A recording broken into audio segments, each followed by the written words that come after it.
손정희, 캐시우드, 일론 머스크도 당했다. 최근처럼 증시가 어려울 때 기승을 부리는 게 행동주의 헤지펀드들입니다. 7년 전이었죠. 삼성그룹을 필두로 4대 그룹을 공격했던 엘리엇 매니지먼트. 다시 한국을 노리고 있다는 소문도 들리고 있습니다. 아직까지 제일모직과 삼성물산 간의 이 합병을 둘러싼 논쟁도 이어지고 있는 만큼 이런 문제는 최근 들어서 좀 미리 준비할 필요가 있을까 이렇게 생각됩니다.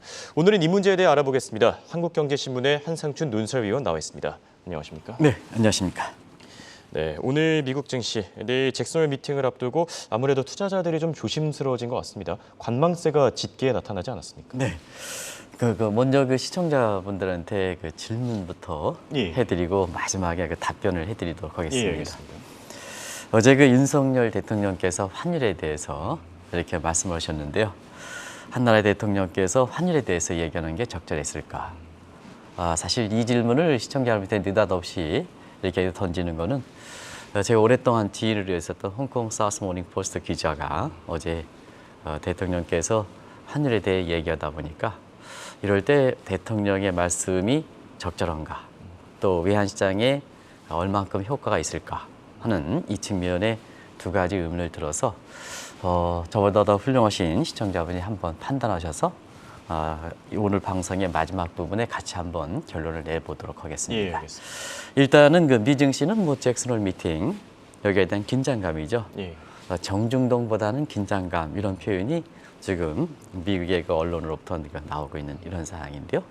대체로 보면 가장 관심 있는 게 26일, 미국 시간으로 이제 25일 내일부터 시작하니까 사실 26일 이튿날에 있는 파월 의장의 얘기가 가장 관심이 되고 있죠. 왜 그러냐면 우리가 바이든 정부 진입하고 나서부터 2020년 8월 달에 평균 물가제를 얘기했습니다. 내일 말씀드리겠습니다. 결과적으로 이게 굉장히 실패로 들어갔던 발언이거든요. 그리고 작년에 잭슨홀 미팅에서는 시청자 여러분 아시겠습니다는 테이퍼링과 금리 인상과는 연계시키지 않겠다. 이것도 실패했거든요. 예. 그러다 보니까 이번에는 주제를 바꿨던 겁니다. 세계 경제에 대해서 얘기하는데 이 경제 문제가 또 요새 민감하지 않습니까? 그래서 지금 발언에 따라서는 지금 얘기하는 인플레 논쟁, 경기 논쟁, 경기 침체 논쟁이 되겠죠. 그리고 금리 논쟁, 그리고 주가에서 보면 베어 마켓 레디냐, 종료냐, 이 여부. 오늘도 이제 설왕설래 있죠. 어떤 사람은 잭슨홀 미팅 끝나고 나서 약세장이 끝나고 다시 돌아왔을 것이다. 어떤 사람은 본격적으로 떨어질 것이다. 똑같은 시간에 우리 홍 앵커와 정관의 캐스터가서 얘기하는 똑같은 시간에 서로 엇갈리는 반응을 보이고 있죠. 이런 측면, 그리고 사실 투자 전략 관련된 5가지 논쟁의 향방이 결정되지 않겠나 이렇게 보고 있습니다. 오늘 이런 가운데 가장 주목되는 것이 9월의 악몽 재현 문제, 이런 문제가 이제 마켓워치라든가 탑뉴스로 등장했어요. 아시겠습니다는 여름휴가철 종료 이후에는 많은 변화가 있죠. 어제도 좀 말씀드렸습니다는 대체로 보면은 통화 정책에 큰 변화가 있고, 그다음에 여름휴가철은 미국 같은 경우는 장기 여름휴가철이기 때문에 포지션을 조정하게 나오거든요. 예. 그리고 10월부터는 새로운 회계 연도가 시작되거든요. 그래서 시장 참여자들이 포지션을 롱 포지션, 숏 포지션 지는 과정에서 시장의 움직임이 굉장히 크게 변한다 이렇게 보게 됐습니다. 그리고 실질적으로 보면은 1980년대 이후서부터 지금까지 한 130년 동안 보면 9월이 좀 주가사 하락폭이 단 때보다 좀 컸습니다. 상승할 땐 상승폭이 좀 적었습니다. 그런 과정에서 9월의 악몽이 재현될 것이냐. 보통 이렇게 주가가 좀 흔들릴 때는 이런 얘기가 좀 나오거든요. 이런 여부가 사실 관심이 됐던 것이 오늘 장마판에 증시를 좀 꼬리를 내게 했던 배경이다 하는 걸 말씀드리겠습니다. 그리고 또 한 가지는 2009년 리먼 사태도 9월 달에 발생했었고, 그보다 먼저 한국의 외환위기도 임창열 부총리가 있을 때 9월부터 시작됐었거든요. 환율이 급등하면서 최근에 환율이 급등하죠. 그래서 그런 거 맞물려서 9월의 악몽 문제, 이런 문제도 잭슨홀 미팅에 감을 잡을 수가 있기 때문에 내일 정도에 제가 잭슨홀 미팅 이런 것을 전체적 히스토리걸 관련해서 말씀을 드리도록 하겠습니다. 자, 그럼 오늘의 주제로 넘어가겠습니다. 최근처럼 어려운 때일수록 이 행동주의 헤지펀드들이 기승을 부린다, 이런 말이 있습니다. 자, 먼저 개념과 좀 정의부터 좀 말씀해 주시죠. 네, 이번에는 홍 앵커께 질문을 드리겠습니다. 예. 정보가 많은 것과 정보가 적은 것, 사회적으로 하면 행동지 헤지펀드 같은 헤지펀드들과 활동하는 데 있어서는 정보가 많을 때가 더 활발할 것이냐, 정보가 적을 때가 더 안전할 것이냐. 다른 측면에서 보면 증시적인 측면에서는 정보가 적을 때가 오히려 일반 투자자들이 사실 투자하기가 좋았을까, 아니면 정보가 많았을 때 일반 투자자들이 투자하기가 좋았을까 한 걸 한번 여쭤보겠습니다. 어떻게 생각하십니까? 참 고민을 좀 해봐야 되는 질문인 것 같은데요. 일반적으로는 너무 많은 정보가 있을 때는 더 혼란스럽죠. 그래서 최근처럼 뭐 각종 유튜브라든가 이런 걸 보면 많은 뉴스들이 나옵니다. 진짜 많은 뉴스입니다. 제가 개인적으로 보면은 경제 강의를 하더라도 최근에 보면 모두 발언을 이렇게 하고 있습니다. 여러분도 전문가십니다. 제가 무슨 얘기를 말씀드리겠습니까? 이 얘기부터 합니다. 예. 사실 많은 사람이 전공을 했든 안 했든 간에 다들 경제에 대해서 잘 알고 있다. 근데 그 중에 그것을 우선순위 가닥 치는 문제가 굉장히 중요하거든요. 예, 그렇죠. 그런 것이 이제 지금 시점이 필요하다는 것을 말씀드리는데요. 이 얘기를 왜 얘기하면 지금은 이제 정보가 많을 때이기 때문에 사실 자기가 주도 세력으로 항상 나가려고 합니다. 겸손하지 않고 자꾸 주도 세력으로 나눴습니다. 그러다 보니까 금융기관에 돈을 맡겨, 펀드에 돈을 맡겨, 과거에는 뭐냐, 투자 수익은 펀드에 맡긴 운용 자산사의 수익이 내는 걸 받아들였는데, 그때가 이제 정보가 그렇게 많지 않았을 때 얘기했습니다. 예. 근데 요즘은 정보가 많을 때 보면 내가 저 회사한테 맡겨 투자할 수 있는 일 안 돼? 그러면 뭐냐, 내가 직접 나선다는 얘기입니다. 나도 핸드폰 갖고 있어, 유튜브 갖고 있어, 이렇게 해서 사실 공격적인 지위로 바뀌는 거거든요. 그런 과정에서 최근에 이 헤지 펀드들도 공격적으로, 능동적으로 간다 이렇게 됐습니다. 능동적으로 가다 보니까, 능동적으로 가면 항상 뭐냐, 사람의 인생사에서도 자기가 이렇게 겸손치 못하면 항상 핑계를 많이 대거든요. 그죠? 무슨 핑계. 예. 그래서 이 핑계 대는 게 명목은 주주가치 극대화다, 그 다음에 지배구조 개선이다, 이런 명목을 세우지만 내용을 보면 자기의 이익을 극대화시키는 쪽으로 간다는 얘기입니다. 저거 한번 보겠습니다. 배당 강화, 자사주 매입, 자회사 매각, 해고, 이사진 교체, R&D 투자 비용 증가시켜라, 축소해라, 적대적 M&A, 이렇게 해서 자기 자신의 이익을 주주라든가 국민이라든가 뭐 기업이라든가 명분을 세우지만 자기의 이익 가치를 증대시키는 이런 쪽으로 간다 이렇게 됐습니다. 그러다 보니까 저 전략상으로 보면 울백 전략이죠. 1위대 전략이다. 1위대 전략이니까 칼 아이콘 같은 기업 사냥꾼들이 이렇게 명칭한다 이렇게 됐습니다. 그래서 지금처럼 정부가 혼란스러울 때 그리고 주가가 이렇게 떨어질 때 수익 제고를 위해서 능동적인 수익을 제고시키는 각종 방법을 통해서 능동적인 그 수익을 쟁도시키는 행동주의 헤드펀드들이 전통적 헤지펀드보다 더 이렇게 활동을 기승을 부리는 이런 시점이 지금 나타난다 이렇게 됐습니다. 지금 이 행동주의 헤지펀드들이 사용하는 전략도 참 무서운 것 같습니다. 이런 전략들이 최근 들어서 더 기승을 부리고 있지 않습니까? 네. 행동주의 헤지펀드에 대해서는 많은 사례, 중요한 사례를 좀 이렇게 반복적으로 됐습니다는 지금은 이제 올해 들어서만 이렇게 나타났던 사항을 좀 시청자 여러분께 드리겠습니다. 예. 자, 일단은 건수면을 한번 보겠습니다. 올해 상반기에 이렇게 행동주의의 그 헤지펀드에 나타난 건수는 31%, 34%가 증가했습니다. 얼마나 많이 증가했습니까? 그렇죠. 1년 전 대비해서. 그러면 이제 그 면면을 한번 보겠습니다. 아까 행동주의 헤지펀드의 전략에 대해서 모든 거 동원한다 하는 말씀을 드렸었는데요. 올해 들어서 굵직굵직한 이런 것과 특히 서학개미 입장과 관련되어 있는 이러한 사례들만 지금 꼽아서 드리겠습니다. 이건 올해 들어서만 발생하는 거다 이렇게 됐습니다. 일단 기업 사냥꾼의 대명사가 칼 아이콘이죠. 칼 아이콘이 다시 등장했습니다. 여러분도 잘 드시는 맥도날드에 여러 가지 이제 고기 팩이라든가 있지 않습니까? 이런 거 관련해서 동물적인 욕구, 복지 욕구를 좀 지켜달라. 굉장히 좀 맥도날드 입장에서는 맥도날드의 어떤 이렇게 생존과 관련돼서 굉장히 큰 요인이거든요. 예, 그 아킬레스건을 그렇죠. 건드린다는 얘기입니다. 두 번째는 요즘 그 행동주의 펀드와 관련해서 가장 활발하게 움직이는 게 서든퍼스트죠. 예. 뭐 구독 서비스 관련해서 잘 아시겠습니다는 디즈니에 저기 나오고 있습니다. 아스핀의 ESPN의 분사욕이라든가 그다음에 홀류의 지분 인수 같은 이런 거 좀 많이 이렇게 장식하는 상황이다 이렇게 됐습니다. 밸류 액트도 굉장히 활동이 되는데요. 한국경제신문도 지금 김정우 사장께서 이런 문제에 대해서 고민을 많이 하시는데요.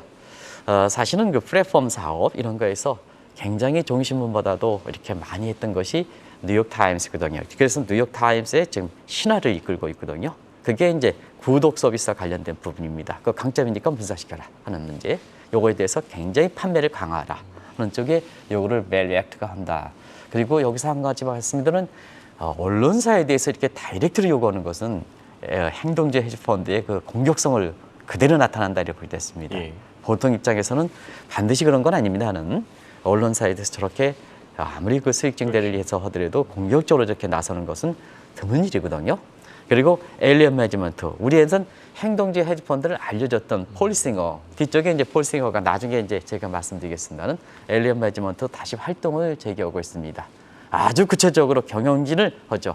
경영진 카디널 해리스의 요건 이제 헬스케어 쪽인데요. 5명의 이사를 아주 집어넣은 이런 형태거든요. 그리고 알타폭스 캐피탈 매니지먼트 같은 경우는 자회사 분사하고 이런 것이 해서 나타났습니다. 그럼 결과는 어떠냐? 예. 명목은 주주가치 극대화 지배구조 회사이지만 여기에 공격을 당하는 사례들 보면 대체로 보면 고사 상태로 굉장히 결과가 안 좋았습니다.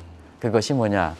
포드가 최근에 전기차 관련해서 다시 한번 이렇게 소생을 하고 노력하고 있습니다는 UST라든가 야후라든가 AI라든가 폴푸드 전부 이게 아주 중요한 기업들인데요. 지금은 생존 자체가 사라졌거나 그 생존에 했다 하더라도 시장에 전혀 투각을 받지 못하는 아주 이렇게 작은 기업으로 전락됐다 이렇게 보겠습니다. 사실 행동주의 헤지펀드와 관련된 얘기 이번이 처음이 아닙니다. 네. 제가 기억하기로는 지난 4월쯤에 앞으로 더 기승을 부릴 것이다 이렇게 전망을 한번 내주셨는데 최근 들어서 더 기승을 부리는 이유가 있습니까? 네, 사실은 뭐든지 제도라든가 이런 게 행동주의 헤지펀드 같은 경우는 제도와 관련된 문제거든요. 그래서 4월 19일에 방송했을 겁니다. 사실 그때 당시에 증시에서 보면 증시 붕괴론이 많이 나왔을 그렇죠. 때 사실 그 앞으로 한국의 그 기업 입장에서 4대 그룹을 전부 공격한 점을 감안해 볼 때 행동주의 헤지펀드들이 기승을 부리는 문제에 대해서 우리가 정권 교체기와 맞물려서 이 문제를 이렇게 우리가 선제적으로 대응하는 문제가 중요한데 얼만큼 대응하느냐 그런 퀘스천을 그리겠다. 근데 실제로 앞서 통계 수치상을 보면 상반기에 행동주의 헤지펀드 건수가 1년 전에 대비해서 34%나 증가하는 모습이었습니다. 왜 그럴까 하는 측면에서는 지금은 뭐 정부가 예를 들어서 우리나라에서도 정부가 무슨 주택제도 한다, 증시와 관련된 제도 한다 하면 시장 플레이들이 잘 믿습니까? 안 믿습니까? 잘 안 믿게 되거든요. 그렇죠. 법이라든가 규제라든가 이런 것이 통하지 않는 뉴노멀 소사이티이기 때문에 그렇거든요. 그러다 보니까 법이라든가 이런 걸 만들어 놓고도 지키지 않는다. 우리나라 같은 거는 대부분 다 법들이 다 그렇죠.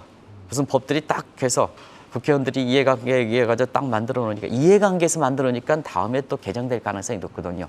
그러면 그걸 지켜야 되는 이런 프레더들 입장에서 보면 안 지킨다는 얘기입니다. 그럼 혼탁스럽죠. 법은 이렇게 만들었는데 안 지켜 혼탁스럽죠. 법망을 피해가는 이런 것이 이제 코로나 사태 이후 우리뿐만 아니라 전 세계적으로 나오면서 공매도 얘기가 있고 레버리지 배팅이 있고 저기 나오는 것처럼 콜옵션 이런 쪽으로 개념적으로 이렇게 되는 과정에서 행동주의 패드들이 활동할 수 있는 여건 자체가 지금 절호의 기회가 되고 있다고 볼 수 있습니다.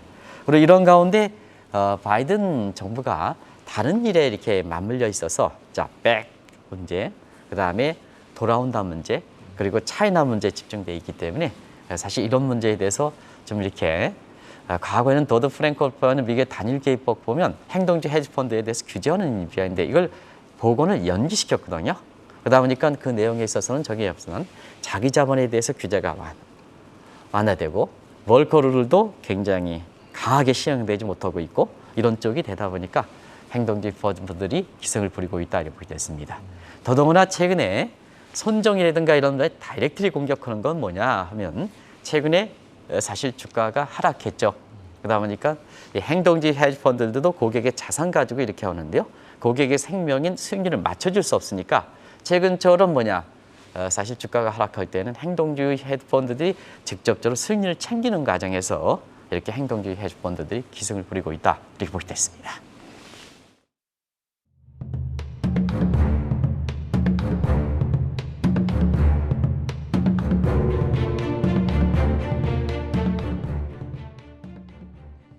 이 이 수익률을 챙기는 과정에서 헤지 펀드들이 기승을 부리고 있다. 이렇게 표현을 해주셨는데 최근 이 엘리엇 매니지먼트와 소프트뱅크의 결별 소식도 좀 시장에 큰 화제가 되지 않았습니까? 네, 우리나라의 주식이라든가 벤처 캐피탈에 보면 선정의 신화라는 게 있고 예. 국내 언론에서 많이 만들어냈죠. 그다음에 캐시우드 신화가 있고 작년에 아마 많이 하고 예. 그다음에 일론 머스크의 신화 이렇게 있죠. 이 신화들이 좀 사라지는 분위기입니다. 사실 누구에 의해서 그러냐? 행동주 헤지 펀드들에 의해서 그렇다 이렇게 됐습니다. 그래서 지금 이렇게 보는데요. 우리 홍 앵커랑 그렇게 아침에 우리 이혜은 캐스터라든가 지금 정관 캐스터가 하는데요. 1년 전 이렇게 해서 보면 캐시우드 얘기, 일론 머스크 얘기, 이 텍스 마린 기법에서 어제에서 보면 매일 등장했습니다. 근데 시청자분이 최근에는 왜 캐시우드 등장하지 않느냐? 예. 두 분의 사이에서도 등장하지 않거든요. 그게 신화가 사라지는 배경이다. 그렇게 보시면 되겠습니다. 그런 과정에서 최근에 가장 문제가 있던 손정의 신화 문제죠. 그 손정의 신화를 공격하는 것이 엘리엇 매니지먼트. 여기 폴 싱어가 있는 이쪽에 손정의 부분이 있고요. 여기에 폴 싱어가 있는데요. 예. 바로 이런 분들의 모습이 우리 해외 투자에서 상당히 관심이 돼 있고 가장 많은 뉴스를 차지했기 때문에 오늘 이 문제를 한번 보겠습니다. 예. 일단은 엘리엇 매니지먼트의 그 폴 싱어는 손정의를 좋아했습니다. 손정의 회장에 대해 굉장히 좋아했습니다. 그 능력을 믿고 이렇게 예. 했습니다. 얼만큼 투자했느냐? 소프트뱅크에 3조 2천억을 투자했습니다. 그런데 올해 들어서 소프트뱅크가 투자에 잇따른 실패, 작년 이후에 쿠팡의 실패도 마찬가지로 잇따른 실패했죠. 잇따른 실패해서 이게 소프트뱅크가 마진콜을 당하고 있거든요. 그러다 보니까 2분기 연결 기준으로 기존 자산을 다 처분해 버렸습니다. 왜냐하면 수익이 손실이 30조 5천억 2분기에 났거든요. 그러다 보니까 이거 메워있죠. 어떻게 메웠습니까? 기존 자산을 처분해야죠. 처분하는 과정에서 사실 손정의 소프트뱅크가 중국에 또 하나의 신뢰를 양치했던 알리바마 많이 투자했는데 올해 4조 1천억을 전부 처분해버렸습니다. 이걸 계기로 해서 결국 엘리엇 매니지먼트 폴 싱어가 손정의 시장은 더 이상 없다. 3조 2천억 투자했던 것을 전력 매각했습니다. 그래서 사실 엘리엇 매니지먼트가 이렇게 폴 싱어가 엘리엇 매니지먼트를 이끌면서 다른 행동주 헤지 펀드에 가장 이렇게 선두격에 있거든요. 그러다 보니까 이 엘리엇 매니지먼트의 손정의를 저버리는 행위 이 부분에 대해서는 당신의 핵기만 그친 게 아니고 다른 행동주 헤지 펀드를 전부 동참시키게 된 배경이다. 그러다 보니까 뭐냐?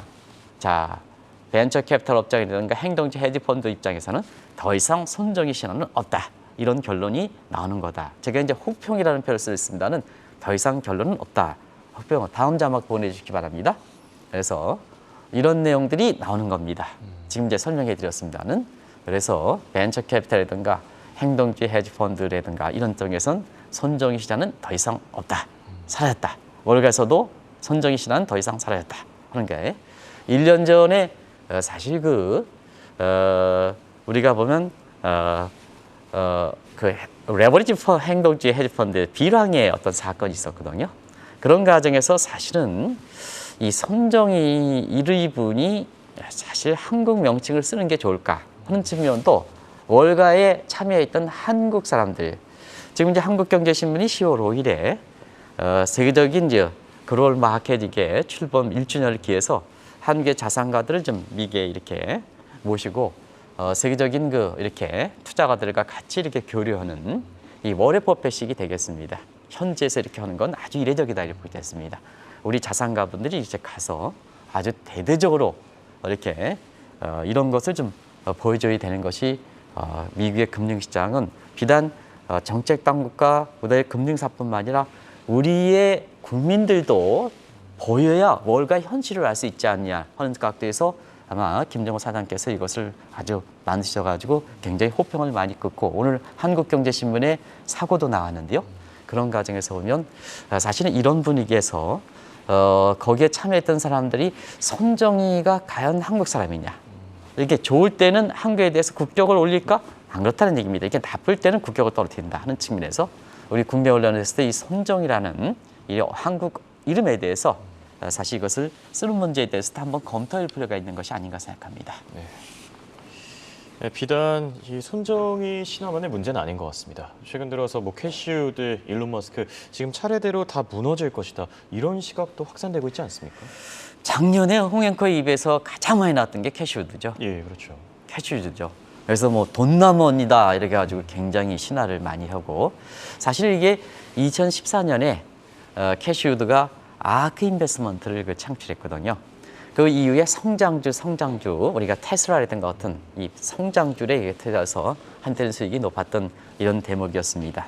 그런데 사람이 이렇게 성장을 하면 좀 이렇게 굉장히 이렇게 좀 겸손해야 되는데요. 정말 자기를 이끌었던 사람들, 어떤 금융사가 증권사가 그러면 자기 이끌었던 초기 단계 창립하는 멤버라든가 아니면 거기에 맨 처음에 돈을 믿고 투자했던 사람들을 평생 동안 이렇게 소중히 하셔야 되거든요.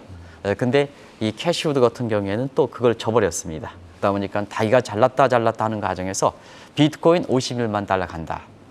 이거 믿고 투자했던 사람은 아주 실패를 걸었죠. 이런 문제. 테슬라라든가 이런 문제에 대해서 뭐 이것도 굉장히 5천 달러 간다 그랬지 않습니까? 여기에 대해서 이것도 믿고 투자했던 사람은 지금도 이게 손실을 많이 발생하는 이 과정에서 본인도 빅테크 업종으로 아크 인베스먼트로 움직이니까 올해 들어서 굉장히 주가가 떨어지는 과정에서 아크 인베스먼트도 마진컬이 걸리는 이 문제는 지난 상반기에 이렇게 말씀드린 적이 있습니다. 그 과정에서 더 이상 이렇게 캐시우드가 나오는 상황이 못 되고 있습니다. 아마 이렇게 잭스홀 미팅에서 시장 프레이 중에서 가장 2년 동안 가장 활발하게 움직였던 사람이 캐시우드입니다. 근데 이번 같은 경우에는 거의 캐시우드 얘기가 나오지 않지 않습니까? 그렇죠. 그런 것이죠. 사실 이 캐시우드는 지금 월가에서 보면 지금의 상황을 볼 때는 작년 3월에 빌 황에 이어서 이번에 그 손정희에 이어서 다시 한번 이렇게 손정희 회장의 그렇게 길을 걷지 않겠느냐 하는 쪽의 얘기들이 벌써부터 나오고 있다 이렇게 볼 때 있습니다. 자, 그렇다면 이번엔 테슬라 쪽으로 좀 넘어가 보겠습니다. 지난달 주식 분할에 이어서 이번에도 좀 실패할 것이다 이런 시각도 있는데 어떻게 보시는지요? 4월 19일 날 느닷없이 이렇게 행동지 헤지펀드에 대해서 이렇게 방송을 통해서 말씀드렸던 것은 그때 이제 시청자들의 반응은 웬 다른 상황도 뭐 우리 뭐 이렇게 해서 증시 붕괴론 이렇게 얘기해서 급박한데 왜 이렇게 느닷없이 행동지 헤지펀드에 대해서 얘기가 나왔냐면 그때의 일론 머스크 행동지 헤지펀드로 나서면서 전달의 주식 분할에 의해서 트위터를 적대적 애밀에 나서겠다 하는 선언을 했던 것이 지금까지 파장이 되고 있지 않습니까? 예. 오늘도 트위터 관련돼서 여러 가지 얘기가 나오고 있습니다. 예. 사실 그때의 일론 머스크가 자기의 수익 증대를 위해서 사실 트위터의 적대적 M&A 나가는 행동지 헤지펀드를 나가는 과정에서 종합적으로 한번 올해의 행동지 헤지펀드에서 전망했던 겁니다. 그런데요, 지금 결과적으로 보면 사실은 이 주식 분할이든 트위터의 적대적 M&A든 두 가지 각도 사실 주식 분할에 성공했던 2020년 8월에 비해서는 지금은 여건이 다르지 않느냐. 이미 미국이 금리를 올려가지 않느냐. 예. 금리를 올려가지 않느냐 하는 문제. 그리고 본인 자신은 ESG, 소셜 밸리라는 가버넌스 문제에서 굉장히 본인이 뭐 비트코인을 가지고 수익을 챙겼다든가 이런 쪽에 있잖아요. 도덕성 문제에서 굉장히 문제가 생기고 본인 자신의 개인적인 이런 문제, 사생활 문제도 굉장히 사회적으로 보면 상장사 세계적 기업으로서 이렇게 당신뿐만 아니라 사회적으로 미칠 영향상에서 도덕성 문제가 깨끗해야 되는데 이것도 정리하지 못하는 상태였었죠. 그런 과정에서 적대적 M&A까지 이렇게 하다 보니까 결과적으로 보면 지금 상태에서 칼 라이칸이 여기에 지금 반독점 규제가 하다 보니까 지금 결국 미국에서는 그렇게 평가하는 것 같습니다. 일론 머스크가 트위터 적대적 M&A를 성공할 때 그 야심차게 얘기했던 사항 아마 시청자 여러분 기억날 겁니다. 근데 이번에 토해낼 때 있잖아요. 토해낼 때 이렇게 토해내는 배경에 있어서는 좀 정책 당국의 칼 라이칸과 싸움에서 졌다는 표현까지 나오는 상태이거든요. 근데 결국은 토해낸 겁니다. 마이백이다 이렇게 얘기하거든요. 그래서 국내에서도 뭐 건설업체가 이렇게 능력이 없는 데에서 잡아가지고 다시 해서 지금은 새로운 주체로 바뀌었습니다는 이 바이백 능력이 없는 사람이 또 인수할 만한 자격이 없는 사람이 인수하다가 나중에 이렇게 토해내는 것이 마이백이거든요. 이런 것에서 결국은 일론 머스크도 본인의 본분 이외에 이렇게 행동주 헤지펀드로 나서다가 지금은 문매를 맞는 상황이다 이렇게 보겠습니다. 자, 그럼 오늘 이야기의 결론을 한번 내려보겠습니다. 지금 손정희, 캐시우드, 일론 머스크. 자, 이런 신화들이 무너질 경우에 금융위기로 이어질 가능성도 있습니까? 그거는요. 사실은 그 금융위기 문제에 대해서 우리가 항상 제가 구별을 해드리는 것은 위기와 크라이시스와 리스크는 차이가 있어야 된다는 걸 꼭 좀 말씀드리겠습니다. 그래서 이거는 리스크 관점에서 생각해야지 과거처럼 마진콜 발생의 딜레이 오브 레디스, 글로벌 금융위기 이런 얘기 나오는데 지금 시기적으로 맞물려서 그건 좀 구별해달라. 이건 리스크 정도 차이에서 그칠 것이다. 시간이 많이 돼서 여기서 그치도록 하겠습니다. 네, 알겠습니다. 네, 지금까지 도움 말씀에 헤지펀드와 관련된 이야기를 나눠준 한국경제신문의 한상춘 논설위원이었습니다. 감사합니다. 네, 고맙습니다.